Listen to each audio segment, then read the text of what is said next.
So the U.S. keeps seizing ships in the Caribbean, which raises a few questions, at least for me. I mean, for starters, is this legal? What happens to the crew? Also, is this some sort of loophole where we can just sanction a ship, seize it, and then it's ours? So to help answer these questions and more, we're joined today by Sal Mercogliano of What's Going On with Shipping. Sal is a wealth of knowledge on this subject, and he's already put out a handful of videos on his channel discussing these seizures, so be sure to head over there for even more details. Now, as a quick note, we're recording this on December 23rd, so it's entirely possible there may be updates or even new seizures since this discussion. And with that, let's get to the conversation. All right, Sal, thank you so much for taking the time, sir. Always looking for your expertise when we get into some of this stuff here. I appreciate you having me on, Preston. All right, so let's start top to bottom. We'll get into some details here, but kind of a timeline. What's going on with the Epstein files?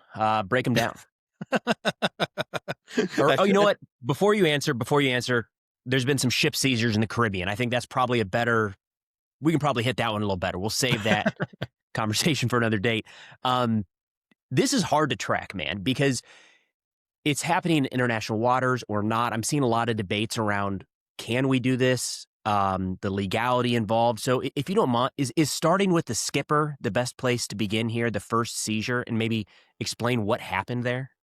Yeah. So, I can take you back just a second before that, because I think when President Trump announced a blockade of Venezuela, number one, it's not a blockade. It's an economic embargo. He's very targeted in what he is focusing on. He's targeting on either sanctioned vessels or sanctioned cargo coming out, based on the United States and the Office of Foreign Asset Control. And so Skipper, the very first ship that was seized, is a kind of the perfect test case of that. And I argued that a lot. Number one, Skipper is a stateless vessel. In other words, it doesn't have a registry. Every ship has got to be registered in a country, and it's got to have a valid registry. In the case of Skipper, she did not. Not only did she not have a valid registry, she didn't have valid insurance, and there was a lot of questions about the last inspection of these vessels. Post-World War II, we created this environment on the world's oceans where basically there's an international rule of order on shipping. You got to have valid registry, you got to have valid insurance to basically operate.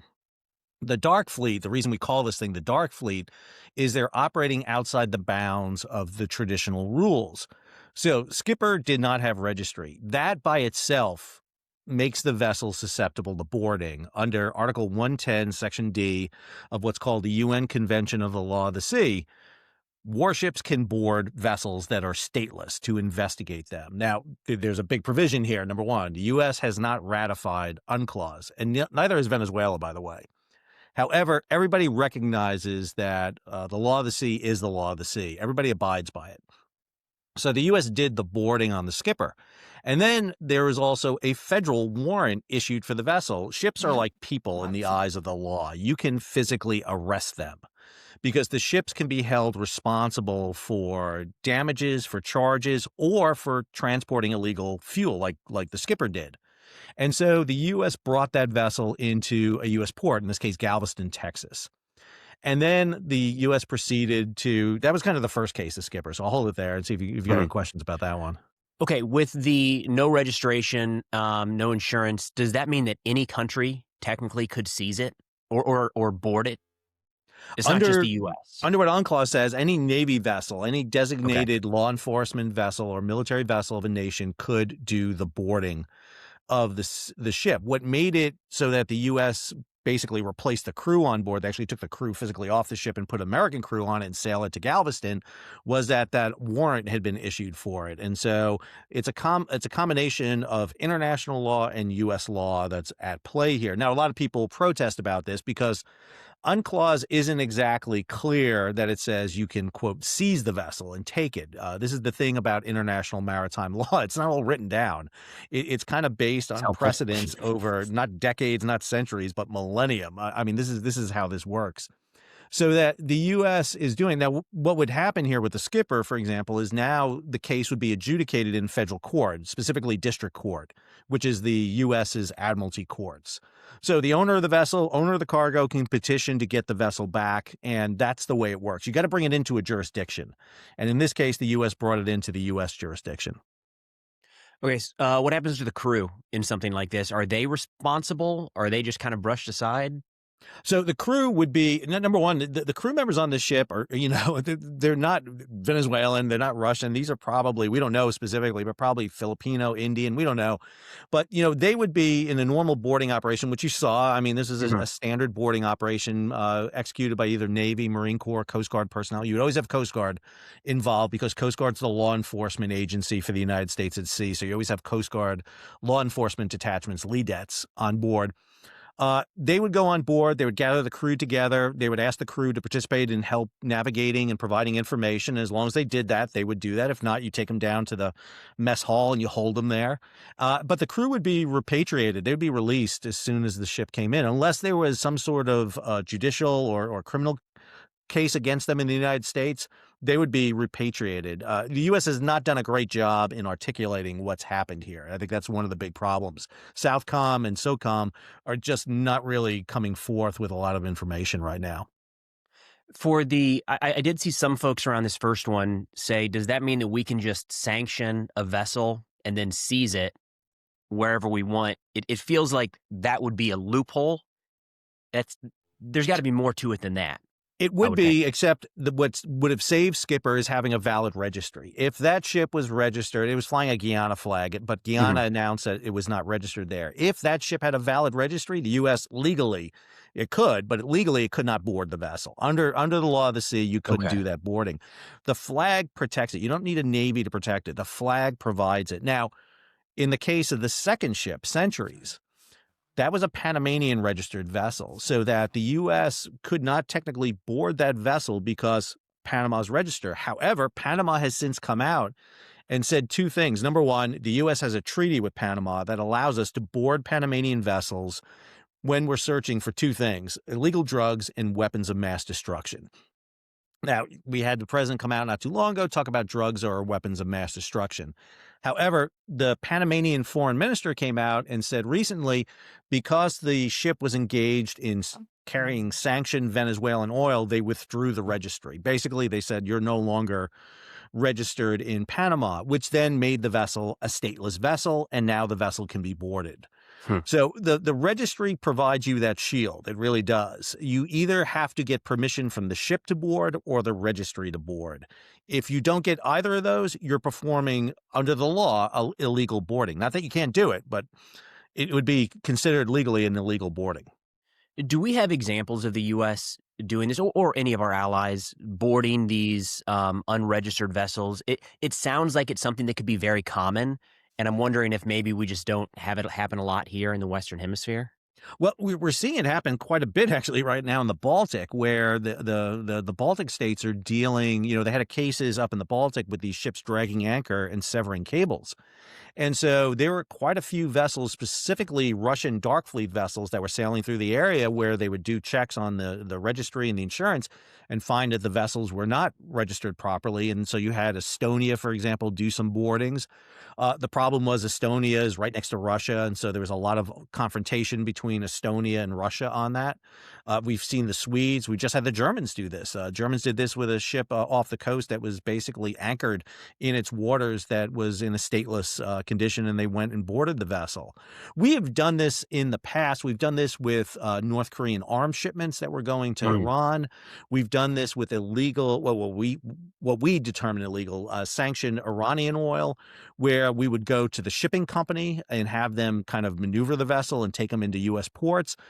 Typically in the past, what you've seen is a lot of pressure being exerted against the shipping companies and the registries. Here, these are full-blown takedowns. On two vessels, the Skipper and the Centuries, we are, putting helicopters over the deck, we're fast roping down, and we're seizing the vessel. And then you have the third case, which is this other vessel, the Bella One, which I raised some questions about, that we're actively pursuing a 300,000-ton, basically 12-knot vessel out on the high seas. It's still going, as of this recording, it's still going, yeah. Yeah, I think, I think that case is an interesting one. I think that one is meant to deter other ships from coming in. I think that's meant to basically U-turn everybody so they don't come into Venezuela, because I actually don't think we want to get in the process of boarding and seizing every ship heading to Venezuela.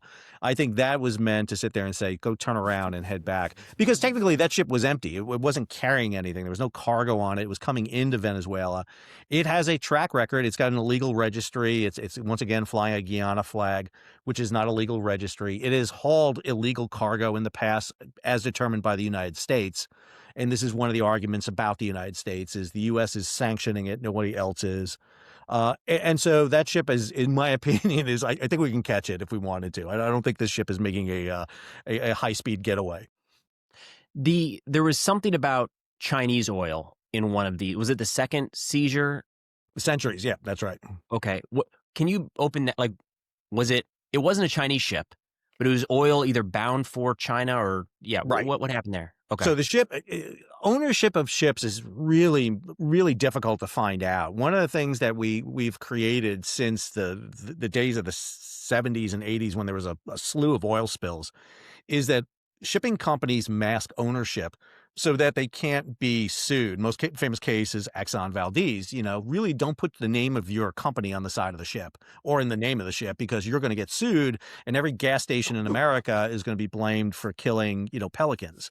So what we do is we create these kind of layers so that it's very hard to find who owns it. In the case of Centuries, she's owned by a Hong Kong company, but Venezuelan oil is the largest export or importer of Venezuelan oil is China. China gets a lot of Venezuelan oil. It's a real heavy crude. It's a massively heavy crude that produces a lot of offshoots from it. So it's really sought after. And this ship was carrying a load that we believe was heading for Asia. Now, what this ship does, it's really important to note this. This ship would sail from Venezuela. It would sail around the southern tip of Africa, the Cape of Good Hope, and then go to this anchorage off the coast of Malaysia, where the ship would do a ship-to-ship transfer. It would take the fuel off this ship and put it in smaller vessels, and then the smaller vessels would deliver it to China and a batch of other places.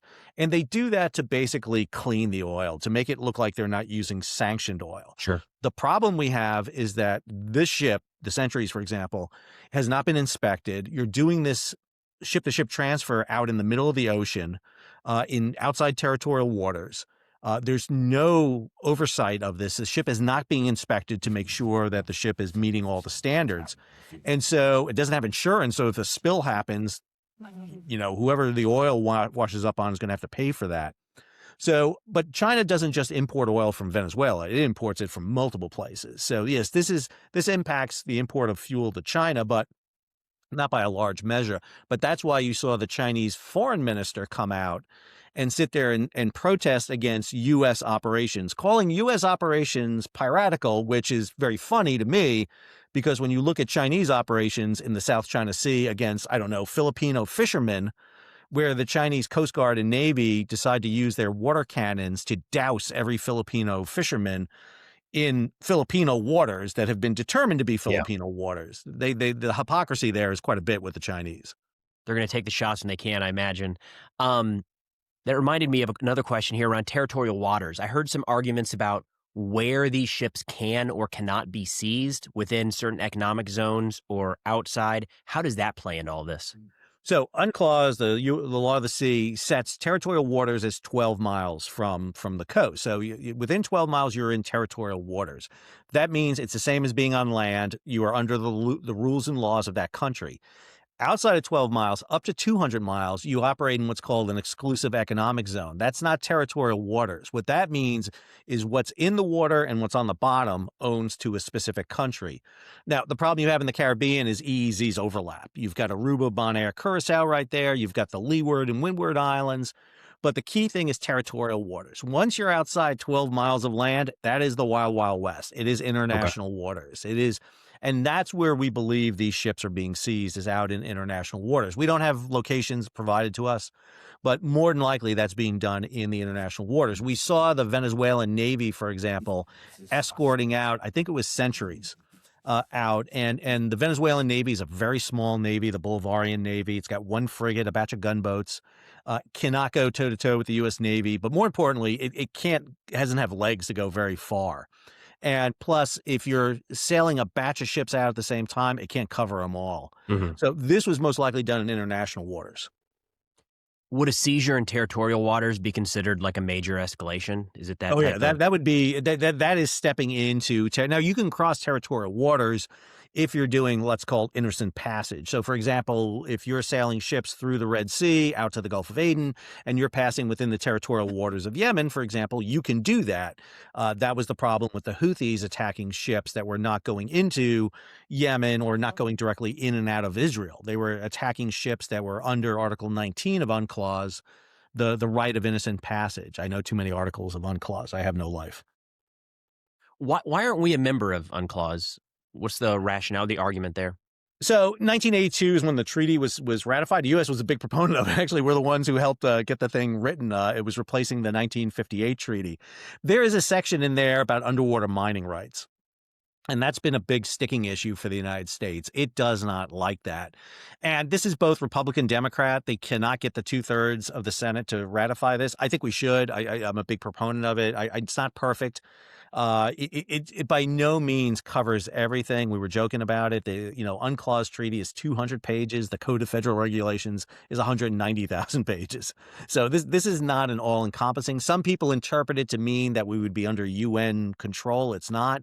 It's just trying to provide a structure for what happens out on the high seas. Ironically, China is a signatory to UNCLAS, yet they don't abide by it. We're not a signatory, but we abide by it. So, it's one of those crazy things. I feel like so many things would be easier if countries all signed on to all these agreements and we actually adhered to them, because it is, my God, the number, member but not signatory to or signed on but hasn't ratified. And I'll go a little further, too. The UN's International Maritime Organization, which is the maritime arm of the UN, could do a better job in enforcing some of these things. Things like, for example, AIS, the Automated Identification System. Every plane in the world's got to squawk IF. Got to squawk its position. You can't turn it off. It's illegal to do it unless you are within, danger. That's basically it. You're being attacked or something like that. That rule doesn't exist with the UN, or at least there's no enforcement of that. Same thing with a database that shows you registry, insurance. This is a big danger. I mean, again, you look like a ship like Skipper that's hauling 1.8 million barrels. That's about 740 million gallons of heavy crude oil. Jeez. If that ship sinks and spills its oil, there's no insurance to cover that. So if this happens on a small island, that country, is stuck. They're going to have to pay for that. And so there really needs to be better control out there in the high seas. And one of the things I've talked about a lot, Preston, on my channel is that what we're seeing is literally the breakdown of the rule of order on the high seas. And that's being really kind of magnified here over time. Now, the U.S. is really kind of being very careful in this issue of treading this, seizing these vessels. Arguably, the three cases we've looked at here, Skipper, Centuries, and Bella One, can be argued to be legal based on their stateless condition and the fact that there are federal warrants issued for each of those three vessels. But you got to be careful, because if you seize a vessel that is properly registered, that becomes an issue.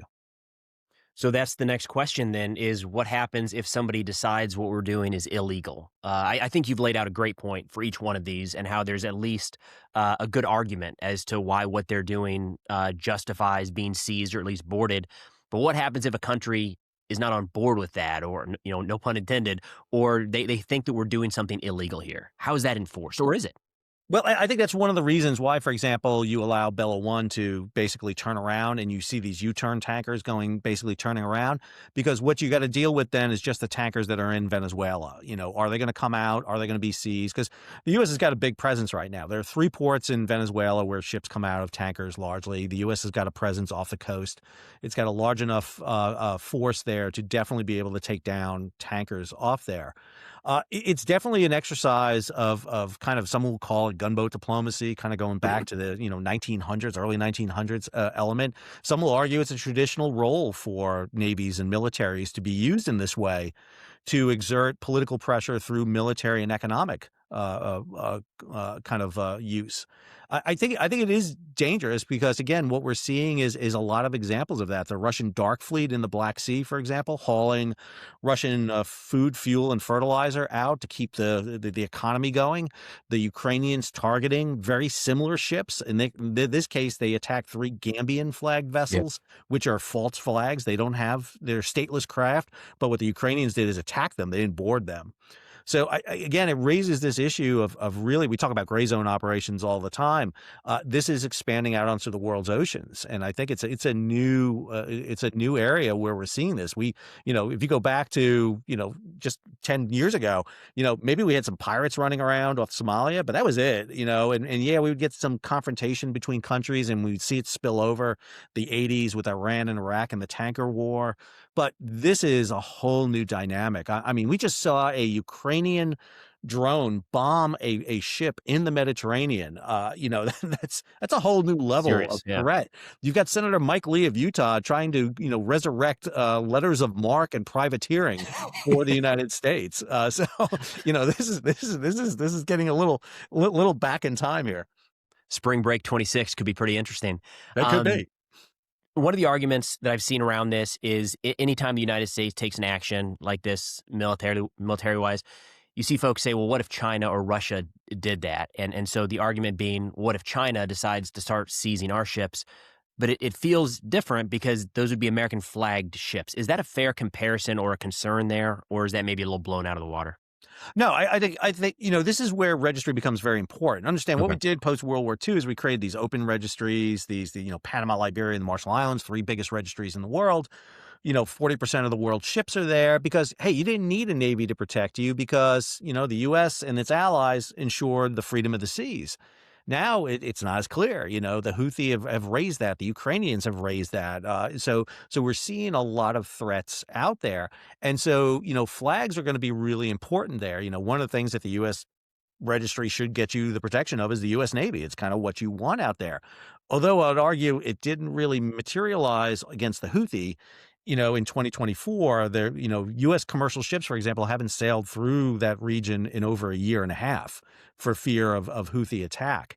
So, the Chinese got to be very careful. The Russians got to be very careful about this. Seizing vessels of registered vessels is going to be a problem. The U.S. should be concerned about this, too. I mean, the U.S. seems to be going out of their way to ensure the vessels they're seizing right now are either unregistered or of a nation that will support the seizure. Panama, for example, will do it. The 2 other big registries, Liberia and the Marshall Islands, they are literally a 15-minute Uber ride from the Pentagon. They're located right there in Virginia. So, I think the U.S. should be building good relations with those registries. It is these fly-by-night registries, Gambia, Guyana, Cook Islands, Nevis. These are the ones that the dark fleet is heading to that don't provide any protection whatsoever. They don't get you insurance, and they're really creating a fundamental problem on the world's oceans. It's not a question of when we see it. We've already seen incidents with these registries causing problems. It's just going to be the scale is going to be worse. And so we really need to take a breath, I think, about what's happening on the world's oceans and really realize that we got to be careful because whatever the U.S. does is giving ideas to Iran, to Russia, to China, because they can do the same thing in their interpretation. You mentioned kind of a lawless nature, gray zone operations in the sea. Is it a fair argument then to say that the United States is kind of pushing back on that in the Caribbean and these operations are designed to kind of bring about a little bit more rule of law in that arena at least? I think the U.S. can make that case. They just haven't done a very good job at doing that, Okay. I would argue. I think that's what we really need to see. I can make that case. Independent people can make that case. It would be really nice for the U.S., to come out and make that case and argue that. I think we're going to see that with the skipper, for example, in Galveston. We're going to see that, the owner of the ship and cargo can come before a federal court and sit there and say, this was illegal. And well, make your case. This is the way it works. You bring it into a court and you do it. Same thing will be done with Centuries. If Centuries is brought into a U.S. port along those lines, I think, one of the things you want to do is show the legality of what we're doing. We changed the mission of the Navy. Title 10 changed to talk about, peaceful commerce, go back to the, the origination. We're in here, the 250th anniversary of the Navy and the Marine Corps. One of the very first missions for that force was to protect trade. And trade has kind of changed a bit. It's not, in U.S. hulls as much as it's in foreign hulls, but it's still that important to it. And I think the U.S. Navy's got to get a better job of articulating that. U.S. Navy and Department of Defense War, whatever we're calling it today, doesn't do a good job right now of doing that. Well, Sal, really appreciate it, man. It's holiday season. It's busy. I'm sure you got a lot going on, but it means a lot for you to come in and kind of break this down for us, sir. Preston, I appreciate it. And to everyone who watches you, and you do a great job. You do a fantastic job, and I love watching what you do. But to everybody, happy holidays. See you soon. So thank you again so much to Sal for taking the time to walk through all of that. Look, if you're interested in keeping up with what's going on with shipping or all things naval, Sal is an absolute must follow. Again, his YouTube channel and Twitter account or X account will be linked in the description below. Be sure to check those out. That's all we got for now. Thanks for watching, and I'll see y'all next time.